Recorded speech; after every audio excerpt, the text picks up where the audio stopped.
un ensemble globulaire très particulier qui est ce que Michael Batanin appelle système de composition. Alors,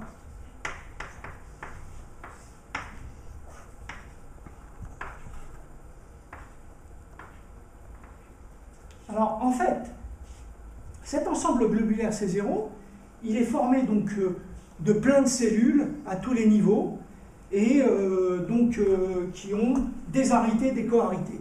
Essentiellement, comme n cellules, il va considérer toutes les np des symboles comme cela, comme n cellules, qui ont, et p est tel que il est supérieur à 0, il est plus petit que n, et on a arité de mu np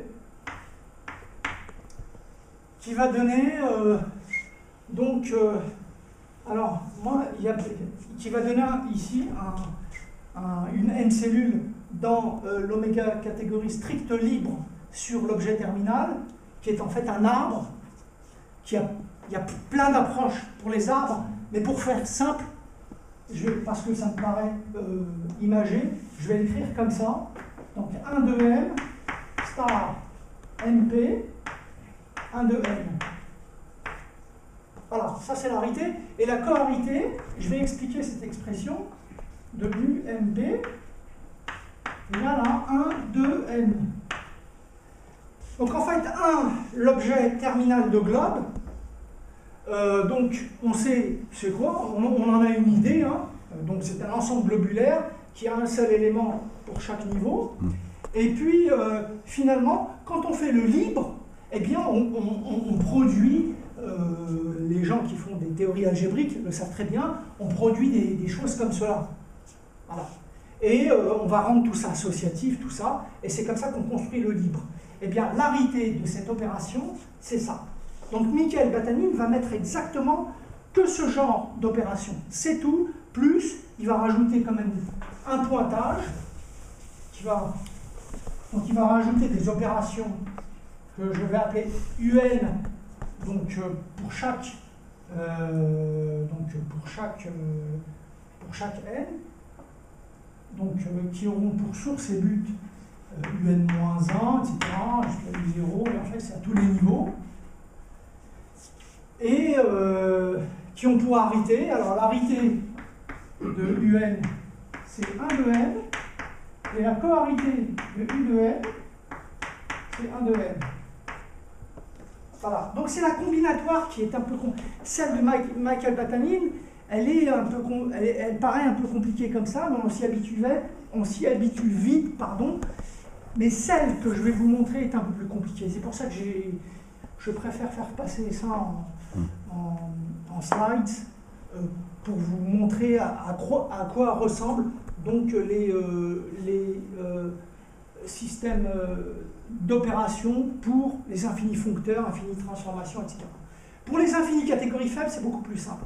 Donc, comme je vous ai dit, on a deux sortes de symboles, les mu et les u. Les u vont jouer le rôle de l'unité, du pointage. Les mu vont, dans les algèbres, se réaliser en les compositions qu'on connaît très bien.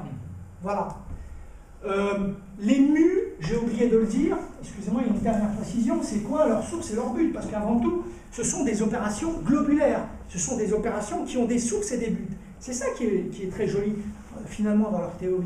C'est qu'avant, on considérait des opérations planaires, ou qui n'étaient pas... voilà, des opérations qui n'étaient pas totales, ou des choses comme ça. Mais là, on est dans un monde globulaire. C'est des opérations qui ont des sources et buts, qui elles-mêmes donnent des opérations, etc. Alors, la source de mu m p, donc si p est différent de m-1, eh bien c'est mu m-1 p. Et puis il impose que source de mu m-1, eh bien c'est un-1. M. Si. Je suis content qu'on m'interrompe pas, parce que là je crois que je vais finir. Je vais pouvoir vous expliquer tout ce machin. On comprend rien alors. Oui, mais peut-être que toi tu comprends rien. Mais je vais t'expliquer à la fin. Je je vais répondre à... Je préfère savoir où je vais au début pour essayer de comprendre. Donc si je ne sais pas où je vais... Oui, mais je suis obligé de faire mon j'écoute séminaire. passivement et puis j'attends. Je suis vraiment désolé. Alors voilà. Donc voilà quoi. Donc c'est quoi le système de composition de Michael Battanin?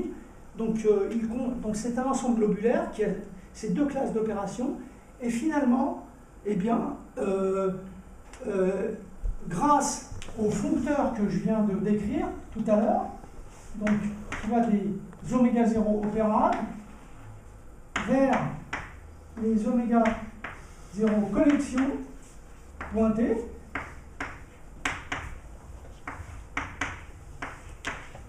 Donc il prend son système de composition et il génère une opérade, qui n'est pas encore l'opérade que l'on souhaite. Pourquoi? Parce qu'il va définir une notion de contractibilité.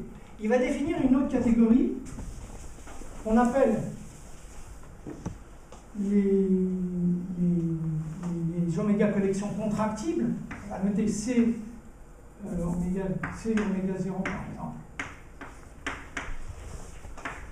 P, qui sont en fait comme des oméga 0 collections qui vérifient en plus une propriété, qui ont en plus une opération qui vit dedans, qui dit que si par exemple deux cellules ici sont parallèles, comme ça, si elles sont parallèles, deux cellules là-dedans sont parallèles et ont même arité ici, alors il existe une cellule de cohérence entre elles.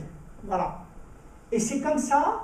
Et il va dire que finalement, les collections, les oméga 0 collections pointées, il y en a des particulières, celles qu'on va équiper de cohérence, de contraction, et qui vérifient cette propriété.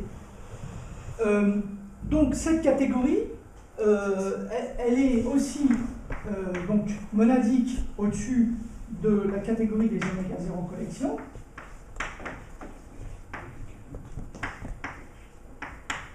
Et puis, en fait, il y a un résultat de Max Kelly qui permet de considérer, par exemple, cette catégorie-là, plus celle-là, donc oméga 0 repère.